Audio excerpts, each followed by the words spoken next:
The birth of Queen Elizabeth I. At the age of 18, Henry VIII married Catherine of Aragon, his brother's widow, shortly after ascending the throne. The marriage was driven by political motives and perhaps a misguided sense of duty. Henry's quest for a male heir was marked by repeated heartbreak. Their first child, a daughter, was stillborn at 7 months. The second, a son named after his father, died in his cradle just weeks after his birth, and days after the royal couple celebrated his safe arrival.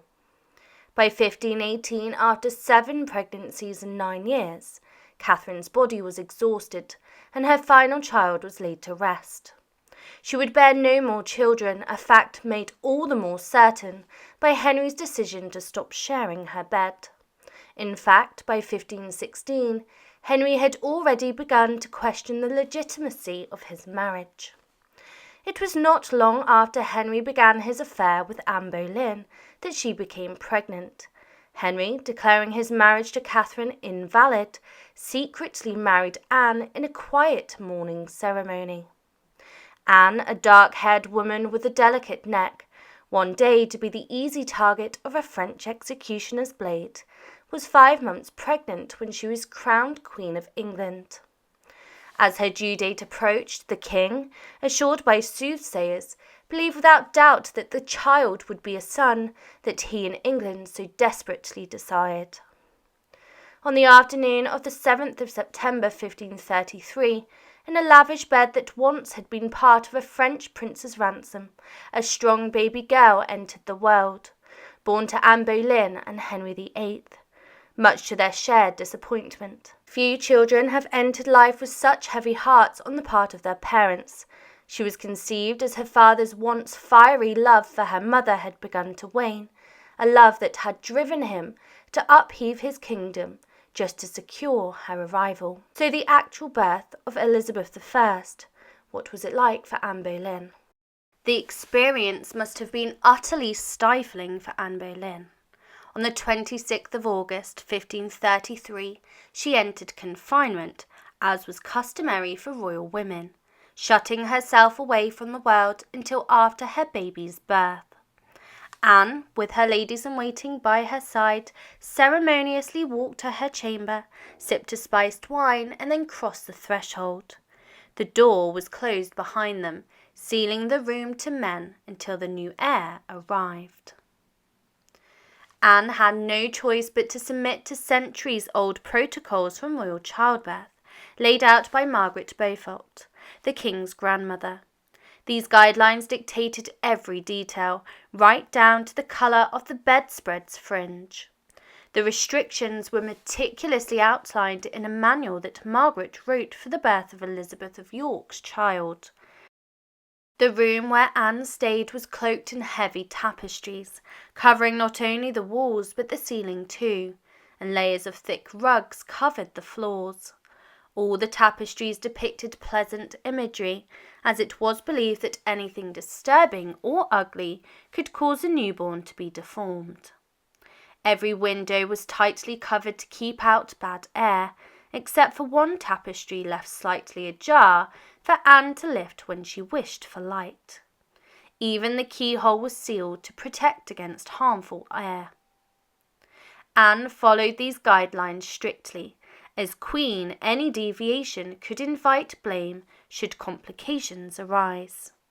The late summer heat, combined with the lack of ventilation, must have made the room unbearably hot. The oppressive perfumes and incense, meant to cleanse the air, likely added to the discomfort.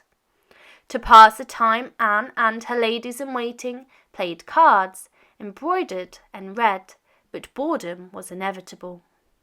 Anxiety must have also weighed heavily on Anne. During their wives' pregnancies, kings often took mistresses, since intercourse during pregnancy was thought to cause miscarriage and was also considered sinful. In anticipation of the complications, Anne had a baptismal font prepared in her chamber, a grim reminder of the fragility of life. Typically, confinement lasted about a month before the birth and continued for 40 days afterwards until the Queen was formally churched, and reintroduced to public life. However, Anne's confinement ended earlier than expected when she went into labour just 2 weeks after withdrawing to her chambers.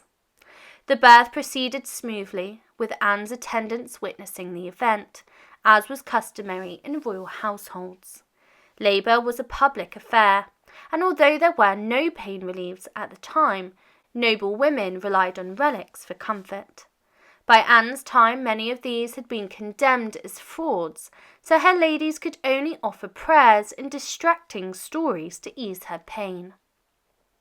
When the moment of birth arrived, Anne was moved to a groaning chair, designed with a hole in the seat for the midwife to assist in delivering the child. At 3 o'clock, Anne gave birth to a healthy baby, but to the dismay of both parents, it was a girl. Henry had torn apart the religious landscape of England, defied international powers, and taken Anne as his queen in pursuit of a male heir.